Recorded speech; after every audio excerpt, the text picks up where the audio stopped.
Hi, baby boomer fans. We are Jackie and Janine, the Pfeiffer Sisters, and love to talk about the 1950s, inviting you to reminisce with us as we explore experiences of that decade. We chronicled the distinct memories of our childhood in our book, While the Windmill Watched, a slice of rural America in the 1950s, which takes you on a notably historic journey through that often forgotten decade. We also want to hear about your experiences during the 1950s. We will feature guests whose special stories of that decade will bring to mind magical moments of reflection, some with tears, some with smiles, but above all, a good dose of laughter. We would like you to chat with us as we bring to mind the sights and sounds so familiar to that time in history. Grab your favorite malt or Green River. Make sure you are wide awake and get ready to be inspired about the 1950s. Welcome to the 1950s Fun Chat. Hello, everyone. Thank you so much for joining us again this week on the 1950s Fun Chat. Sometimes Jackie and I just have so much information we want to share with you. Some of it comes from our book that you will see noted in the upper right-hand corner of the screen, and some of it comes from memories and just thoughts of reminiscing about those days of our childhood in the 1950s. And we're also wondering if you had some of these same experiences about which we're going to share. And today's focus is going to be on foods of the 1950s, and maybe we'll even branch off into some of those kitchen appliances that made life for the homemaker so much easier in the 1950s. So Jackie, let's move forward with what we're going to do today. All righty. First of all, we do want to make message of the banner that's running across the bottom, whilethewindmillwatched.com. Please check that out. And also up in the upper right-hand corner, you'll see a picture of our book. It features a beautiful North Dakota sunset, which wraps around from the front to the back. And inside the book, you'll see so many things about our life, about technology, etc., but you'll in the book. But please do go to the website and you'll get the full story. There's too much to say. Okay. I would like to start out about, I did some research and we're going to talk about the food of the 50s. And if you were a member of the 50s clan, then meat and potatoes reigned supreme. Heavy main dishes such as Salisbury steak or beef stroganoff, or meatloaf, anything having to do with a hearty meal was a 50s dinner. Now, casseroles were all very popular, and they were called hot dishes in our area.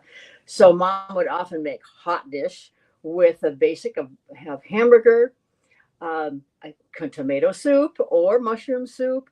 She'd throw in some vegetables, some onions, some Worcestershire sauce, and this may be served over or included in it might be rice or it might be a pasta of some sort. So that was really popular. It was pretty quick too. And of course, Campbell's was the only brand of canned soup back then, wasn't it? It was. Yes. Remember the jingle? Good. Good. That's what Campbell's soups are. Good. Right on. So besides the hot dish, we're using hamburger. We also often just had a hamburger and then had the works on that. Sometimes we had tuna in our casserole or hot dish. Sometimes we had wieners, hot dogs wrapped in Bisquick. Bisquick was kind of the thing your standard to use in your pantry. Hot dogs. Because the reason was it was convenient. It was a convenience feature for mom. Bisquick, the dry ingredients and shortening was already, dry shortening actually was already included in this mix. And so it made it so much easier to make a product such as pancakes or waffles. Remember, mom would use that for making pancakes or waffles. And then with wrapping up the hot dogs too. I want to go back to the beef stroganoff that you mentioned. How often do you recall that we had it? Not very often. It was kind of a treat.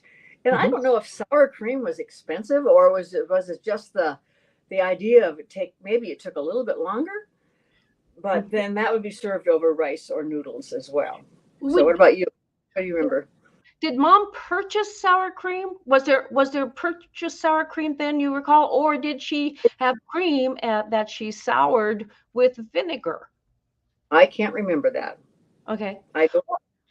I'm wondering if some of our viewers had beef stroganoff back in the 50s. And if so, did your mom or did you use your homegrown beef for that? Was it round steak? Was it sirloin tip steak? What was it? And then did you have yours served over mashed potatoes or over noodles or pasta or over rice? That was the flexibility of it. And of course, our rice was what kind of rice, Jackie? It was minute rice, which was Yeah, new. that's It was right. that was invented. One of our invented products of the 50s that I'll mention a little later. Um, And it Also, was convenient. It was convenient. That's why we used it. right. And we had liver and onions a lot, and I don't know if that was typical of the 50s or not, but we liked it. Oh, Mom made speak for yourself. stuff. I liked it. I can still remember the smell in the kitchen as mom was frying it. And it tasted bitter on my tongue, even though she fried it, dipped it, dredged it in flour, and then of course fried it in lard. But it was not one of my favorite foods. Dad really liked eating Yeah. organ meats. He liked heart, he liked tongue, he liked liver, he liked brains. And I think that came from the fact that the whole animal was used in his childhood. It was method of frugality to eat Right. all of those different parts of the animal. But yeah, liver, those organ meats were never high on my list. But I ate them because that's what mom made and that's what was served. Right. Well, when you mentioned the heart, Mom would put it in the pressure cooker, and Hmm. then Dad liked to have horseradish on it. Hmm. To Yeah. kind of give it some. Well, that was the saving grace, even though horseradish was really strong, but at least even to dip a little corner of the meat in that, it Yeah. helped. Yeah, and as you well know, I love food and I always ate what was put in front of me. And of course, we were always taught to clean up our plates. So I had to I had to eat those organ meats, but if I was to choose not to something else, it would have been what I would have chosen. Right. Well, green bean casserole was also very popular. Canned beans, and then the mushroom soup, and the dried onions on the top, and some Worcestershire sauce. And that continues today to be a standard in our holiday meals. We have one of my daughters always brings the green bean casserole. Mhm. You know, That's get what's it. Yep, I agree. And we even had it for our Easter part of our Easter meal this year. There's one thing that was very popular, and that was chipped beef on toast, cream chipped beef. And as I looked over its history, I found that it started. Now maybe it's sooner than this, but in the mid 1930s, and it was because the military started it, so it was part of a staple of the military cuisine. And a shingle refers to the slice of toast that this was on. And the dish in military slang is SOS, and it is called, excuse me, shit on a shingle, but was served by the U.S. Army in that decade and then later into World War II. That was a standard. It was just the meat was very dried, and then it was kind of reconstituted in this sauce. Mom So, would also serve it on mashed potatoes too. I think if she had the time in her busy life as a farm wife to peel and boil and mash potatoes, then yeah, we would have the chipped beef gravy on mashed potatoes. But it was the convenience of putting some slices of bread in the toaster and letting it pop up. It was such a much faster meal that way. And I think we even had it in Mrs. Lux fixed it for hot lunch in country school, didn't she? You I recall may that? perhaps. because that's really likely because we had many government commodities Mhm. that we used and really did a good job of Oh my. presenting Yes. to us. Yes. Yeah. That's true. Mhm. So the 1950s was a decade of great innovation in food products. Mhm. It was a decade driven by the demand of convenience, which you'd mentioned previously, and many of these products that we use today and food are food innovations of the 50s. Now, things such as frozen foods and vegetables, and of course, TV dinners were popular. And Yes. we mentioned canned food, or excuse me, canned soups. That was a staple in any pantry, especially for hot dish or maybe just served um, by itself. Uh, Janine and I and Mom would often eat for lunch. When Dad would go to the sales ring, then we'd have this meal, and that would be tomato soup, and we'd have a toasted cheese sandwich, and then she'd make popcorn, and we'd float the popcorn on top of the soup, and then we would put it on the floor and pretend we were horses. Now this doesn't make sense. Horses, and then we had to put our tongue out like a cat to lick up the. Well, I think didn't we have a little stool that we put the bowl on so we didn't have to quite go all the way down to the floor? And I suppose we neighed like a horse when we were eating it. It was We good. did so many silly things, and that was one of them. Now you all know out there. Yes. So there were important food innovations in the 50s, everything from minute rice, which we've talked about. Cake mixes came into being. Although Mom was not a cake mix person, No. but I'm sure it made the convenience of baking a cake for your family much more desirable for so many homemakers of the 1950s. Yeah. And then, of course, Cheese Whiz, which is revolting. It was processed cheese reprocessed, but we had it, and sometimes we put it in celery. Yes, and we didn't really have, at least I don't recall, cheese. We had Velveeta, and then that 3-pound log of Velveeta, and then eventually I can remember where Mom would bought the 3-pound log of American cheese, and then she'd slice that.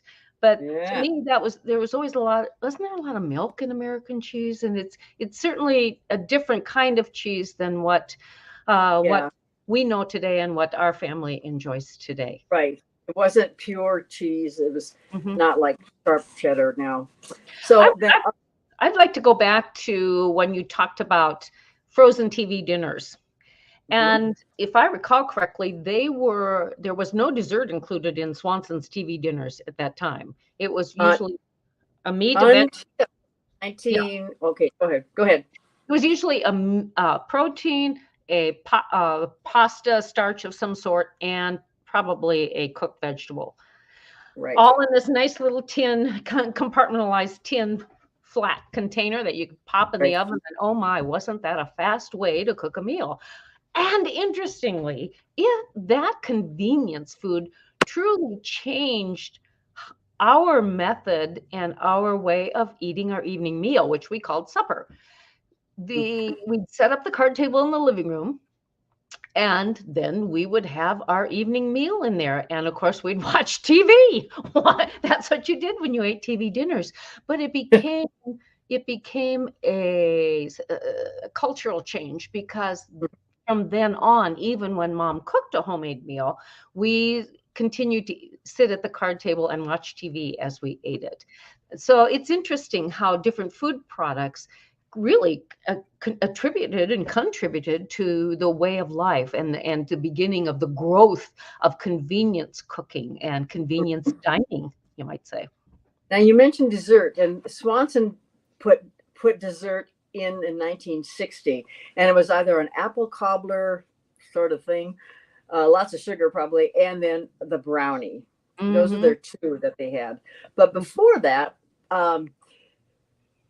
food on airplanes, when we used to have food on airplanes, served with, the linen napkins, etc. Anyway, the airline industry used frozen foods before they were commercially available. And those were they used that in the 40s. Those are wonderful foods on the airplane. It was almost worth the airplane ticket just to be able to eat a meal on the airplane. Although we didn't use one, but later. Yes. So back to this. In 1952, sugar Frosted Flakes, which became one of my favorites, was invented. Tony the Tiger. Yes, Yes, right. And then General Mills put out Trix, the cereal. Oh, and remember how it turned the milk a different color? Right. Boy, that must have been a lot of sugar. Yeah. Then there was in 55, Kellogg's came out with Special K. And then McDonald's started to just make their name available and their product available throughout the United States. So that was, a great invent. I don't know if I guess it kind of contributed to the convenience, but it also kind of contributed to the overweightness of our country today, I think. Anyway, so 58. I saw something last night on TV that on a history channel, and it talked about the difference of the size of dinner plate in the 50s versus now. In the 50s, it was a 10-inch plate, 10-inch diameter, and now it's a 12-inch diameter. So we tend to feel that we want to load up on that plate, and consequently, we're putting more food on a plate that we will consume. And if you are out there like we were taught, you clean up your plate. So consequently, you're probably gaining more calories now than then. And also back in the 50s, and over time, man's stature has gotten taller. So it was a shorter people group, you might say, in earlier decades, in earlier centuries. And of course, that's a difference too in feeding the body. But yes, I think the sugar cereals had a lot of contributory influence. Yeah. Yes, in order to get our tongues so desiring of that sugar taste. But how often, even if we didn't eat sugar cereals, if we ate cornflakes or Rice Krispies, we would sprinkle sugar on top of it. That's what Dad did, so that's what we did. I know. That's kind of, well, speaking of sugar, I want to mention something that I truly loved. In 1958, Tang came on the market. Oh, yeah. Tang was like, what did I see it? It's like almost 90% sugar with a little bit of orange flavoring in it, and that was our orange juice. In fact, I loved it so much. I must have been addicted to sugar at that time, but I began to have hives. I remember going to the doctor for that, and the doctor figured out, it's just Tang, Well, so. Did any of our listeners did any of you get hives from drinking too much Tang? I think one of the reasons that it was reinforced, that it was a drink that was reinforced, was because it went up in space with the astronauts. Yes, I was going to say 1962. It went up there. So it had its popularity. So we didn't have many oranges to eat, or even, I guess Minute Maid would have been the first company to produce a commercialized orange juice or a frozen product. And so fresh oranges for us in the 50s was a treat, or were a treat. And we'd often have those on Christmas morning. Mom would slice those, and she'd slice those two different ways. For her and Dad, she'd slice them kind of around the globe. So they came out, to me, looked like little wagon wheels. But for you and me, she would break those up and cut them break up into segments, and then cut the segments into small pieces so that we could eat them better. And I remember thinking, because I'm a person who loves curves and circles versus straight lines. And I remember thinking, when will I ever get to be old enough to have an orange that's like a wagon wheel? Well, I made that. I made it. I'm here now. Well, one of the oldest inventions you all are aware of and probably all consumed is Jell-O, Jello. Yep. Okay, that has been used as a salad or a dessert. Now, the first edible gelatin was created in 1822 by Peter Cooper and his wife. And it was previously invented. Gelatin was invented in before that in the early 1800s. And so the estate of the man who had messed around and created the gelatin sold that his recipe to Mr. and Mrs. Waite. And this gentleman had a glue factory. And so they just kind of fancied up the glue. They added sugar and flavoring to it. And his wife called it Jello. It was gelatin. And the first 4 flavors were strawberry, raspberry, orange, and lemon. Then in 1955, then there were many, many flavors, including Coca-Cola, which didn't last very long. There was chocolate. There was white grape juice. Many of them I don't know if we have that around anymore. I have not purchased Jello in years. But in 1955, there was a new flavor added, which was apple. In 1956, dark, delicious flavors like dark chocolate and grape and black raspberry, something more dynamic. And who has not eaten red Jello with bananas? Anyone out there? Have you not had red Jello and bananas? How about orange Jello or lemon Jello with grated carrots and crushed pineapple? Have you had that as part of your 1950s and beyond diet? And then go ahead. Okay, and then it got to the point Mom got I don't know where she came across this, but being in the Minokan Homemakers Club, there I'm sure were a lot of recipes exchanged or noted. And maybe this was a recipe of radio homemaker Martha Bolson, as Mom would listen to Martha Bolson's half-hour radio program on KFYR radio out of Bismarck. But it was called Men's Green Salad, and it was made with gelatin and crushed pineapple and cream cheese and chopped walnuts. And was there mayonnaise in it too? And cottage cheese. Oh yes, cottage cheese. And then she'd beautifully pour that liquid ingredients into her circular Jello mold, and that was always the highlight. I might say a centerpiece of a holiday meal when we'd have Christmas at our house, and Grandma Pfeiffer and our great aunts and uncles would come. The men's green salad was so popular, and then she would garnish it with iceberg lettuce leaves, and the salad would sit on that. It was a big deal, but the decade of the Jello molds, whether they be the individual Jello molds or the circular ones, or even I had one, Jackie, and I got it. It was I think when I was in college studying food and nutrition. Then it was I found it in a catalog, and it was the shape of a beehive, and it was so fun to put the Jello in there because it was so unique. And of course, bunt pans came out. You could use those too as Jello molds, but lots of fun things with Jello. And viewers, I'd like to know, what did you make with Jello? Was it just Jello in a bowl, or did you do something fancier with it? We'd love to know. You know, I still have Mom's molds, the little individual molds. They were kind of domed with little ripples around them. Tupperware came into being. Oh, yes. That company put out a recipe book that provided you recipes with gelatin and their molds. So Tupperware. Remember the burp? You put the lid on the Tupperware bottom. You had to then push the center of the lid, and it would burp. That was called, or it would make it would push all the extra air out. Yes, but it was called burping it. And tell us about the Tupperware parties. When were they in the parties? Tupperware was invented in the 40s, but the Tupperware didn't sell very well commercially. And so then the first Tupperware party was actually in Australia in the early 60s, 1961, 62, something like that. And then it came here. But it was the social event for homemakers in the 50s.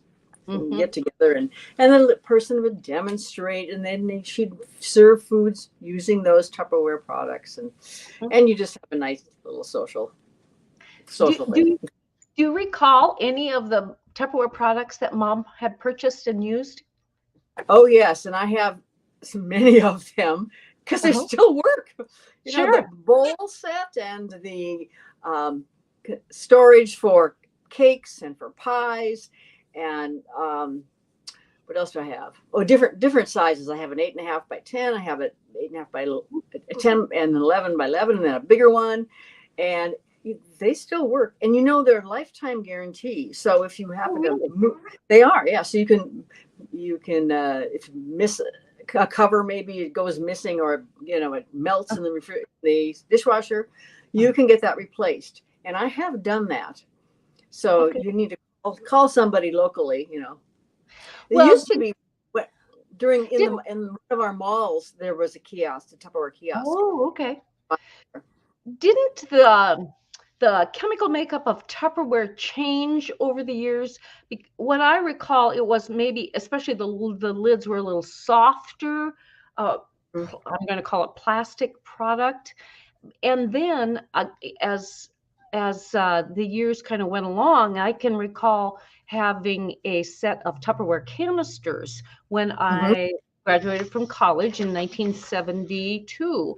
And going off to my first new apartment, I had these canisters, and they seemed sturdier. I know the lids seemed sturdier. You still had to burp them, and of course they came in olive green and harvest gold. Those were the colors of the 60s and 70s. But I still use mine. Mine is bright yellow. I also have a royal blue set. I still use them. That's wonderful. Well, how many of our viewers have Tupperware and still use their Tupperware? We'd love to know. Gee, we could start a Zoom Tupperware party, couldn't we? Or we could each show our Tupperware products that we have. I don't know, but you know, if any of these are in landfill, they probably will take years and years and years and years to digest into the soil. It's tough stuff. Yes. Anything else that you have to share with us on food from the 50s? Well, I was going to talk. I think maybe you should start talking about your segment now, because we're kind of running out of time. We are. I'll just leave mine. Yes.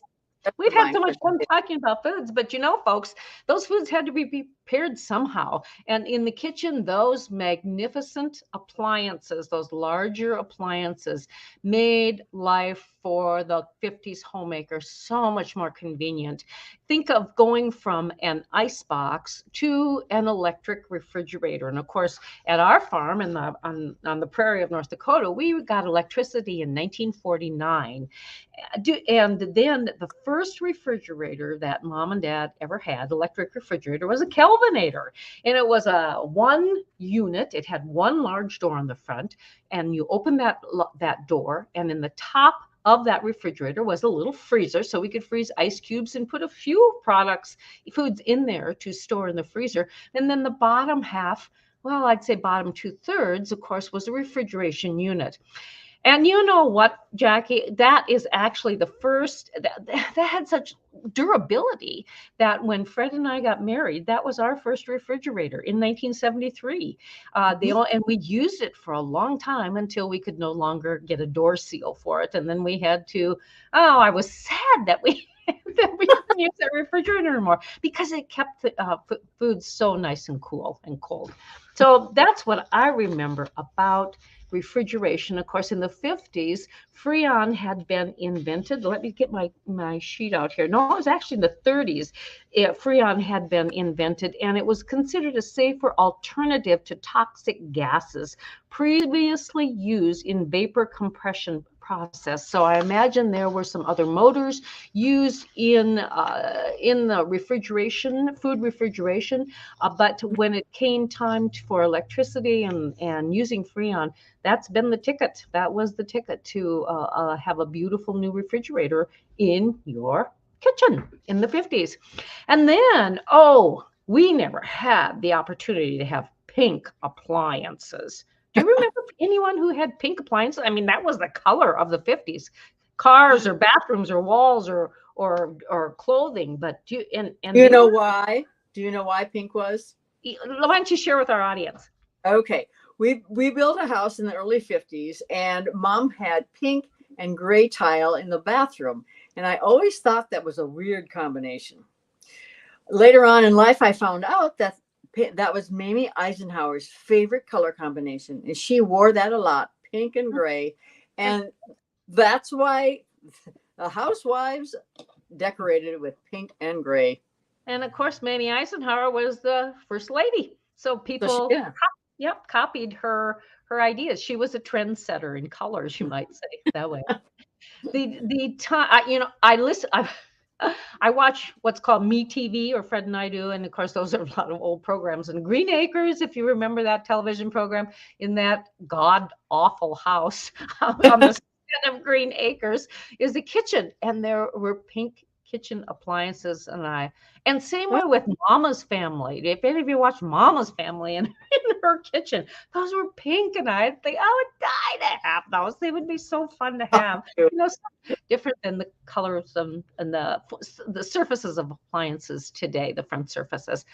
Speaking of cooking on appliances in the 50s, Mom had this wonderful Monarch cook stove, this heavy beast that was used in our old house and was